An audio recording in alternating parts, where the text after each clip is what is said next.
Welcome to Train Signal. This is the Planning a Forefront TMG Deployment lesson in the Forefront Threat Management Gateway 2010 training course. We'll kick off this lesson with a look at the various roles that are available in a TMG deployment. We'll then look at the software and hardware requirements that are necessary to support TMG, and we'll talk about some things you need to keep in mind when deploying TMG to virtual machines. Next, we'll discuss the various Threat Management Gateway network topology options you have at your disposal, and talk about a couple of differences between workgroup and domain deployments. Then we'll move on to a discussion about how DNS and TMG go hand in hand, and we'll wrap up the lesson with a discussion about Threat Management Gateway security roles and permissions. The people in charge at Global Mantic have a deep understanding that the planning phase of any project is the most critical. Because Threat Management Gateway plays such a pivotal role at the edge of the network for Global Mantic, and downtime cannot be a result, planning is required to make sure that everything goes as planned. By the end of this lesson, you'll understand the hardware and software requirements that are necessary to support TMG, and you'll be aware of guidance that's related to deploying TMG into a virtual environment. You'll be able to place the Threat Management Gateway server at the appropriate location in the network infrastructure, and you'll be able to decide on the security options that are necessary during the planning process. There are basically three what I call roles that are available in TMG. These are also just components that can be installed together or separately depending on the needs of the organization, and really it's frankly dictated by the size of the organization. The most primary role and the most critical role, and the one you've really got to have, is that of the TMG server itself. This is the one that includes all of the firewall and other security features such as proxy server, network inspection systems, so on and so forth. Without this role, you've got nothing. You don't have your firewall, you don't really have that device at the edge of your network protecting the organization. Next, for larger organizations that have multiple TMG servers, there's the Enterprise Management Server. This provides the ability to centrally manage arrays of Threat Management Gateway servers rather than having to manage individual systems from each individual console. Speaking of management, we also have the TMG Management Tool. This is the Threat Management Gateway console itself. This is the location from which you'll perform just about all of your Threat Management Gateway configuration. Global Mantic will not use an Enterprise Management Server, but it will use a single server for the Threat Management Gateway and Threat Management Gateway management tools. As you might expect from a tool such as Threat Management Gateway, there are certain software requirements that you have to meet before you can continue on with the installation of the product. Most importantly, Threat Management Gateway server cannot be installed onto a writable domain controller. This is a serious security issue if this was allowed. You really don't want to put a writable domain controller at the very edge of your network, regardless of how well it's being protected. You can, however, install Threat Management Gateway onto a read-only domain controller, such as those found at branch offices. On the operating system side of the house, you can install Threat Management Gateway to Windows Server 2008 with Service Pack 2, the 64-bit edition, Windows Server 2008 R2, and the standard enterprise and data center editions of these products are supported. For the management software itself, you can install the Threat Management Gateway Management Console to a 32 or 64-bit computer that, as long as it has 1 gig of RAM or more and is running Windows Server 2008 R2, Windows Server 2008 SP2, Windows 7, or Windows Vista with Service Pack 1. Before you install TMG 2010, there's a few things you should do. 1. Make sure you're at the latest service pack for Windows Server. That's kind of obvious. You want to make sure you have all the latest updates to your server, particularly for servers you're going to deploy at the very edge of your network. That said, make sure all your patches are also installed. So once you install the service pack for your machine, run a Windows update to make sure you've got the latest patches installed. And one of the really nice things about TMG 2010 is that's all you've really got to do. As part of the installation process, the Threat Management Gateway installer will install the rest of the prerequisites on its own. It'll install the roles that are necessary, and it'll also install all the other updates that are necessary in order for TMG to operate. There is no need to install these prerequisites manually outside the installation process. For Global Mantic, that's how we're going to approach the installation process. We're going to allow the Threat Management Gateway system to install all the prerequisites on its own. As far as hardware goes, because Threat Management Gateway is a 64-bit only piece of software, you have to run on a 64-bit capable processor, which is dual core or better. For the medium business edition of the software, you need at least 1 gig of RAM on the server, and for standard and enterprise, Microsoft recommends a minimum of 2 gigabytes with a recommended usage of at least 4 gigabytes. For disk space, the medium business edition requires 150 megabytes, while the standard and enterprise editions need 2.5 gigs of space for the installation itself. That's just for the base TMG product. If you need other features, such as the proxy server, you're going to need more disk space. We'll be discussing disk space needs in those lessons as they come up, but the safest bet is to install Threat Management Gateway onto a system that has a couple of hundred gigs at least of space if you're going to want to use all of these other features. And you need network adapters, and possibly lots of them. You need at least an adapter for the internal network. So the internal network is the one to which you're going to always be connected, no matter what. You then need additional network adapters, which are dependent on how many networks are connected to your Threat Management Gateway server. If you're installing just an internal and an external network, 2 network adapters will suffice. If you're planning to have a DMZ or a demilitarized zone or a perimeter network in your environment, you'll need an additional network adapter or 3 network adapters. If you have 2 perimeter networks, you'll need 4 network adapters, so on and so forth. Any production hardware that you need beyond the limits or the requirements that are discussed here are going to be dictated by the load and the services in use. As an example, I've listed here the Secure Web Gateway for 1,500 users as per Microsoft documentation. Microsoft, for this particular installation, recommends the minimum of a quad-core CPU and 8 gigs of RAM. So what that means is your actual use is going to really be dictated by the kind of hardware you throw at the situation. So if you throw too little hardware, you may not be able to support as many users as you need. Microsoft has very good documentation on the needs for hardware based on certain usage scenarios, and there's a link to that later in this lesson. Here are some other hardware considerations to keep in mind. If you're planning to install a Threat Management Gateway server supporting anywhere up to 500 users, 250 gigs of disk space is generally sufficient for TMG logging needs and caching requirements if you put that in place. If you go beyond 500 users, you really do need to consult Microsoft's hardware recommendations to determine what your actual need is going to be.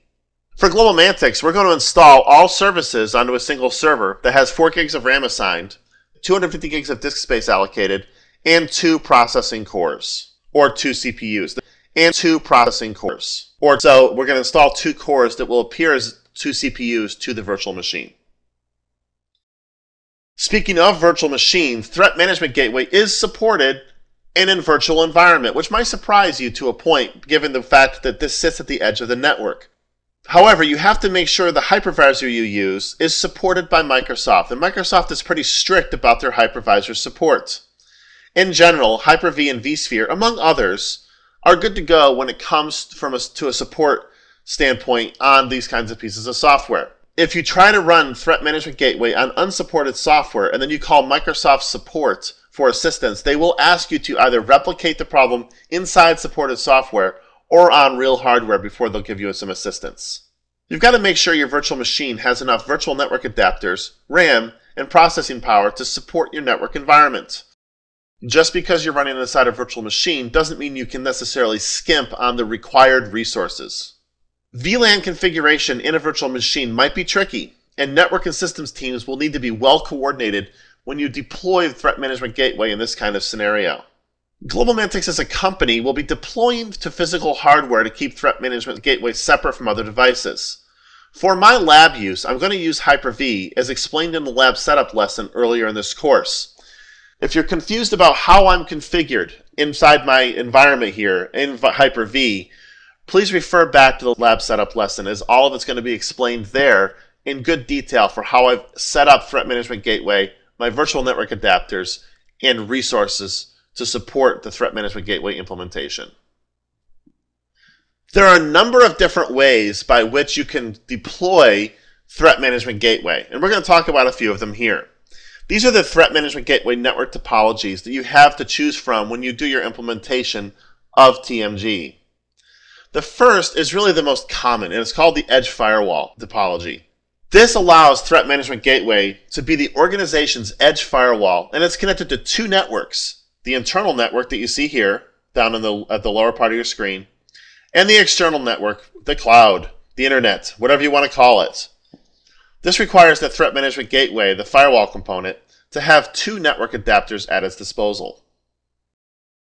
Next, we have the three-leg perimeter network, which implements Threat Management Gateway with a perimeter network. You'll notice that it looks very familiar if you saw the picture on the previous slide, but we've added a perimeter cloud here.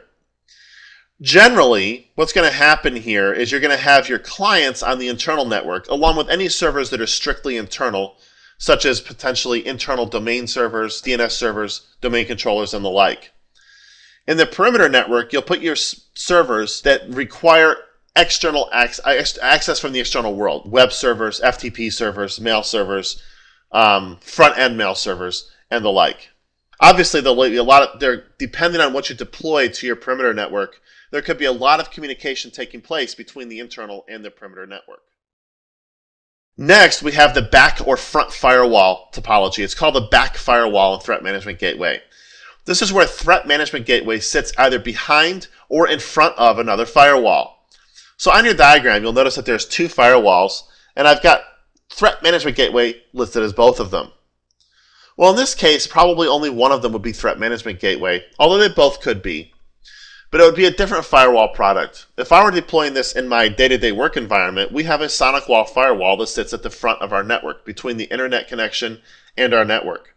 I would deploy a Threat Management Gateway server, for example, behind a perimeter network in this case, so that I would have two firewalls through which my users had to traverse in order to get out to the internet. This kind of topology is useful if you have another firewall already and you want to keep it in place, but you'd like to establish a perimeter network without having to go through a whole lot of trouble to reconfigure the other firewall for the perimeter access. We then have a single network adapter topology, which has some limiting factors. We won't be deploying this for GlobalMantic, but this is where Threat Management Gateway is connected to one network only, the internal network. It can also be connected to the perimeter network or some other network, but this is useful when you have another firewall on your network edge and you have TMG serving one or a few functions.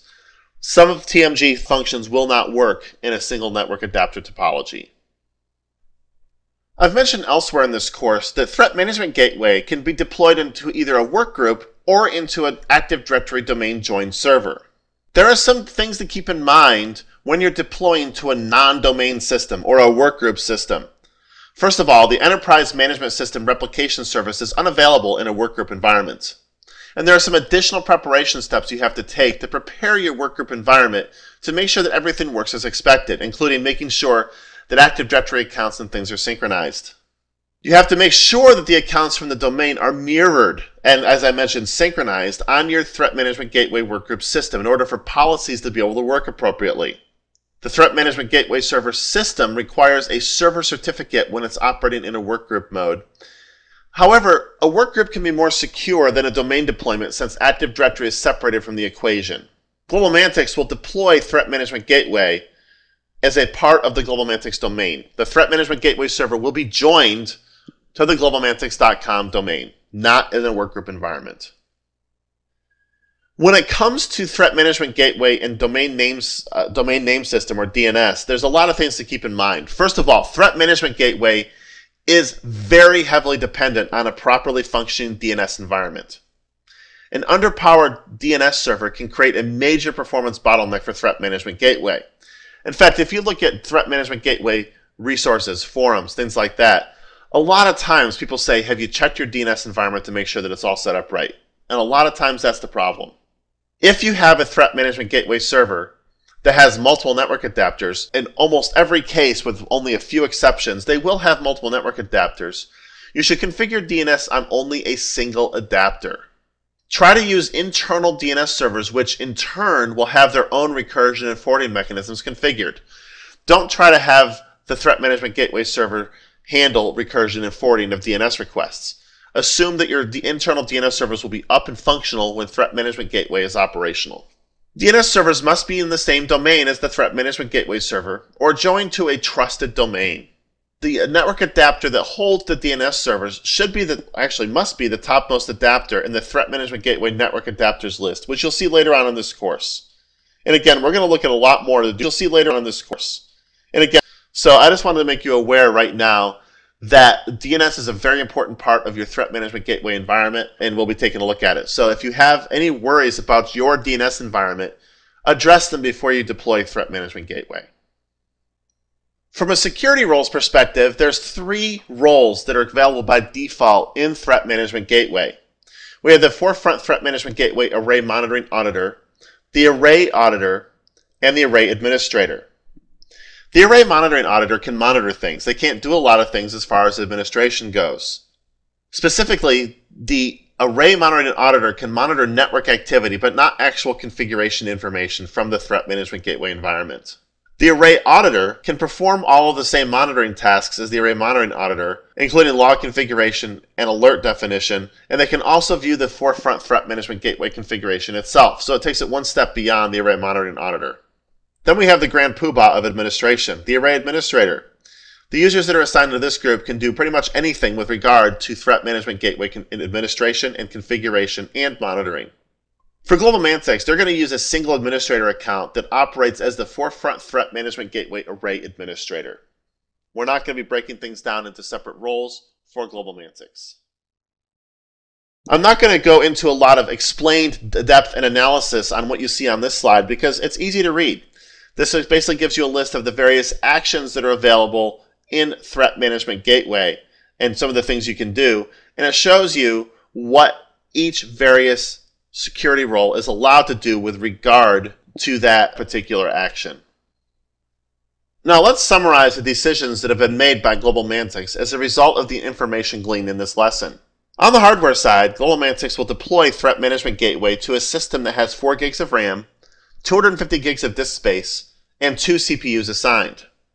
The deployment topology selected will be Edge Firewall, which necessitates 2 network adapters, an internal and an external network. The Threat Management Gateway will be intended to protect the internal network from the external network. TMG will be deployed to a domain-joined server rather than to a workgroup environment. And from the administration side, Global Mantics will have a single administrator operating as the Forefront Threat Management Gateway Array Administrator. Basically, we're not going to worry about the other administration roles. We're going to worry about working with Threat Management Gateway and learning how to use it from the administrator perspective. We kicked this lesson off with a discussion about the roles that are available in Threat Management Gateway. Next, we talked about the software requirements, for which there really aren't very many because Threat Management Gateway does such a very good job at installing all the prerequisites for you. TMG has some hardware requirements to which you need to pay attention, and for this course, we're focusing on the need for Global Mantics to be able to use Threat Management Gateway in a less than 500 user deployment. So we're able to worry about just modest RAM and disk space needs. Anything beyond that need to go out to Microsoft for additional help. We looked at a few considerations to keep in mind when deploying to virtual machines.